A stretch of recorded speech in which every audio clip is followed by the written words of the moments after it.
عورت عدت گزارے گی. اب عدت کے دوران 3 کام نہیں کرے گی. گھر سے باہر نہیں نکلے گی, زیب و زینت اختیار نہیں کرے گی, نکاح کا پختہ ارادہ نہیں کرے گی, نکاح بھی نہیں کرے گی, نکاح کا پختہ ارادہ بھی نہیں کرے گی, جیسے آگے آیت میں آ رہا. یہ 3 کام عورت کے لیے عدت میں منع ہے.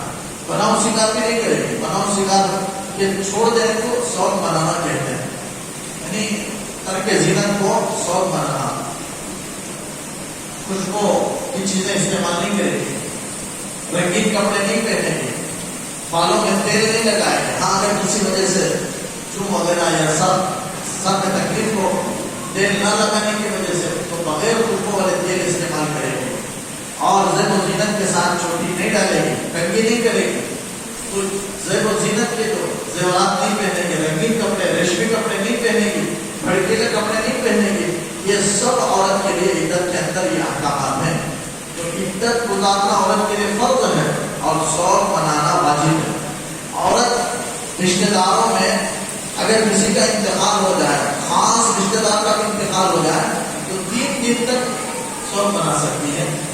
اس کی اجازت ہے, اس سے زیادہ نہیں منا سکتی, یعنی کم منانا, جسے شوق منانا کہتے ہیں. ترک زینت, زینت زیب و زینت کو چھوڑ دینا. کوئی والد کا انتقال ہو گیا, والدہ کا انتقال ہو گیا, تو 3 دن تک کر سکتے, اس سے زائد عورت کے لیے جائز نہیں ہے. لیکن شوہر انتقال کر جائے, حدیث سے آپ نے فرمایا نہیں کر سکتی سوائے خاوند میں. خاوند اگر انتقال ہو جائے تو 4 مہینہ 10 دن عدت گزارے گی. یہ فرض ہے, اور اس میں شوق منانا یعنی زیب و زینت کو اختیار نہ کرنا یہ عورت کے لیے واجب ہے.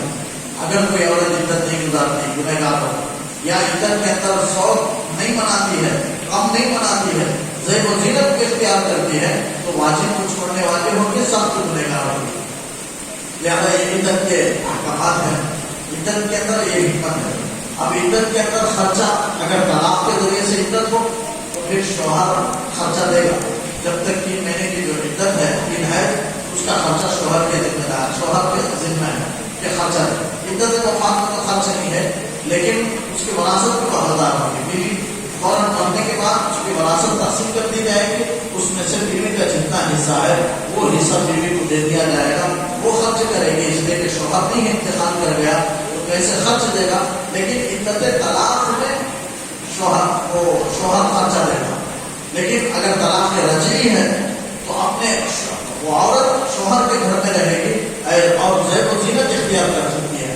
طلاق رجعی والی عورت زیب و زینت اختیار کر سکتی ہے. اس کے لیے شوق وہ نہیں کرے گی, بلکہ زیب و زینت اختیار کرے گی, کیونکہ شوہر تاکہ اس کی طرف مائل ہو اور رجوع کر لے, اس لیے وہ زیب و زینت اختیار کرے گی. طلاق رجعی والے کو رجعی کے معنی یعنی دوبارہ بیوی بنانا چاہتا ہے, تنبیہ کے لیے 1 طلاق دیا ہے, تو ایسی عورت کو اس وقت نہیں بنائے گی بلکہ زیب و زینت اختیار کرے گی.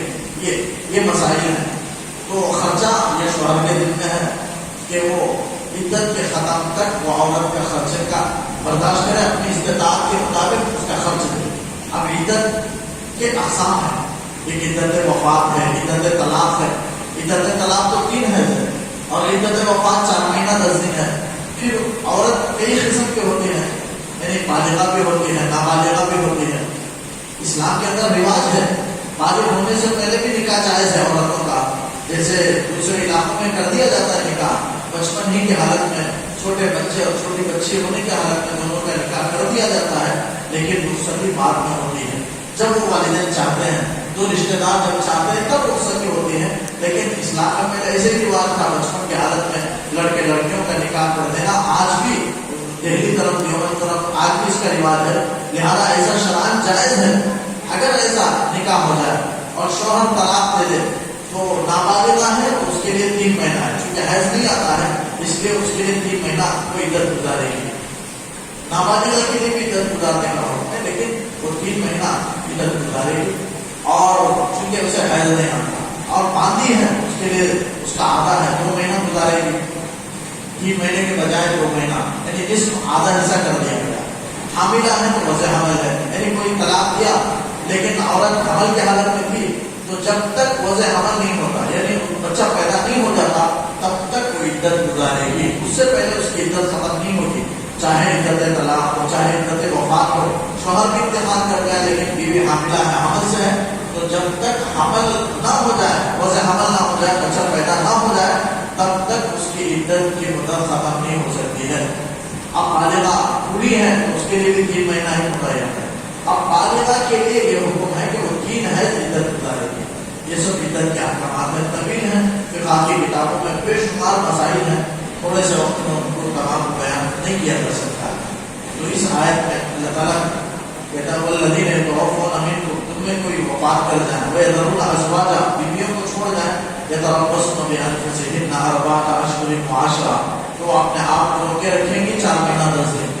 فاذا بلغن اجلہن، جب ان کی عدت کی مدت پوری ہو جائے، پہنچ جائے اپنی مدت کو، تو فلا جناح علیکم فیما فعلن فی انفسہن بالمعروف، تو تم پر کوئی حرج نہیں ہے۔ یعنی اولیاء سے اللہ تعالیٰ خطاب کر کے کہتا ہے کہ اے مرد عورت کے رشتہ داروں، تم پر اب کوئی گناہ نہیں ہے اس بات میں، اس بارے میں کہ وہ عورت اپنی ذات کے سلسلے میں کرے، کچھ کرے معروف طریقے پر، یعنی عورت کی عدت ختم ہو جائے تو عدت کے بعد عورت اپنی ذات کے سلسلے میں جو کچھ کرنا چاہے اولیاء روک نہیں سکتے۔ یعنی عدت پوری ہو گئی تو دوسرے مرد سے نکاح کرنا چاہے روک نہیں سکتے، یا نکاح کی کوشش کر رہے ہیں نہیں روک سکتے، یا زیب و زینت اختیار کر رہے ہیں نہیں روک سکتے۔ قرآن اجازت کہتا ہے کہ جب عدت ختم ہو جائے تو اولیاء سے کہتا ہے کہ تم پر کوئی گناہ نہیں ہے اس بارے میں کہ وہ عورتیں جو کچھ کریں، لیکن معروف طریقے پر۔ معروف کا مطلب ہے کہ شرعی دستور کے مطابق، شریعت کے دائرے میں اگر وہ کسی کام کو انجام دیتے ہیں تو والدین کو، ان کے رشتہ داروں کو، اولیاء کو روکنے کا حق نہیں ہے۔